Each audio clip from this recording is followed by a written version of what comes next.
how is it that the RCMP puts out some sort of a warning at 5:55? What's the process there? Do they speak with you guys? Well, the RCMP, they don't issue weather warnings per se, but if they see something, certainly they can do with it as they need to do with it, certainly. And I think the understanding was that there was a report that came in here about 5:55, and then 5:57 on the stage, basically saying that we're shutting the place down here. If they get a report and they can act on it, that's great. The first reports that Environment Canada received of any wind damage actually didn't come in until about 6:20, and that was from the Red Deer area. So we never got any real wind reports, even in the areas that we were putting out warnings for previously in the afternoon. So it's just we're basically tracking the storms on radar and doing the best we can proactively to put the warnings out for the areas that the storms are moving into. What criteria needs to be met For a severe storm? Yeah, I mentioned that the 90-kilometer-per-hour wind is one of them, and that's certainly, this is a wind event that we're talking about.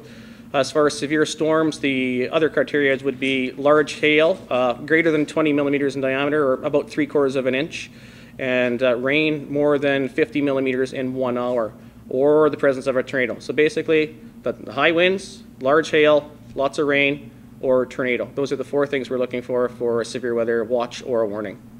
With a wind like this, I mean, I've been talking to people who were very near to the stage and other structures near the stage, like P10, who said that, you know, it struck them as odd that the wind would knock down the stage but not knock down another structure next to it. And I wonder if you could describe how that's possible. You know, there's really weird things how the wind works coming through Camrose. Of course, all the storms came from the northwest, so any storm that would have affected the exhibition grounds here would have come across the city. And in the city, it's just basically light damage. And here at the exhibition grounds, we've got some flagpoles bent over about halfway towards the ground, but you've got most of the trailers. I don't know if there was any single trailer at all that was flipped over. We've got tents that are standing, tents that are gone, and of course the unfortunate circumstances of the grandstand collapsing. So really it's, I think in the bottom line at the end of it all, it's essentially an act of God. It's just a victim of circumstance, that things happened, and there's really not a lot that anybody could have really done differently, I think, in this particular case. What was the most recent warning before Camrose? Before Camrose here?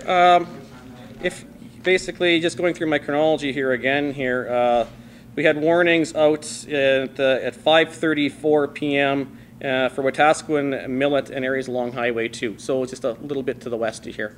And So there would have been no recommendation to warn people before they did it already? Certainly, we have to look back and study everything that's happened from how the Weather Office performed, and the people here are looking at how their plans worked out. But you know, from what I've been able to gather so far, it seems like it's an unfortunate circumstance what's happened last night, and really there's not a lot more that could have been done, I think. No, I specifically work with Environment Canada. I'm here simply as a spokesperson for the department to talk about the weather, the situation, the meteorology of it. So how would you characterize this storm? Is it a freak storm? Is it something that's rare? Or? I think it's probably more common than we realize. It's somewhat freakish in the sense that why did it strike a structure the way it did, like the grandstands, and why did that structure collapse and other things didn't collapse, and why is there just the odd leaf down in the streets of Camrose, and we're dealing with this. Every event is unique in that respect. You can't get into the intricacies of it from a forecasting perspective, but certainly in the broader scale of things, that's what the watches and warnings are about. And the bottom line that Environment Canada always tries to let people know through their media and through our severe weather campaigns that we have had in the past is whether or not you see or you hear a warning, if you see something happening in the sky, watch the sky, eye on the sky. You feel threatened, take action. And I think that's exactly what happened last night here. The RCMP saw something in the local area, and they, as quickly as they could, it sounds like they passed it on, and within 2 minutes there's an order on the stage that basically we got to do something.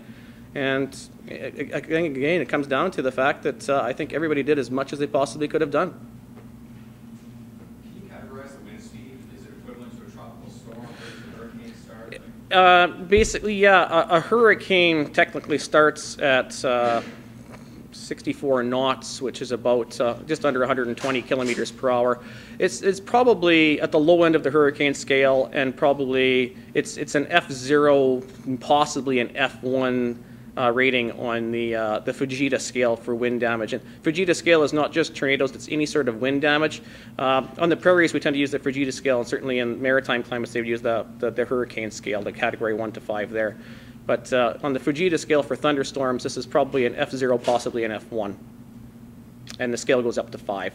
Just for comparison, the tornado at Pine Lake in 2000 was an F3. The tornado in Edmonton in 1987 was an F4. And so this is probably a high-end F0 or a low-end F1 event that we had last night in Camrose.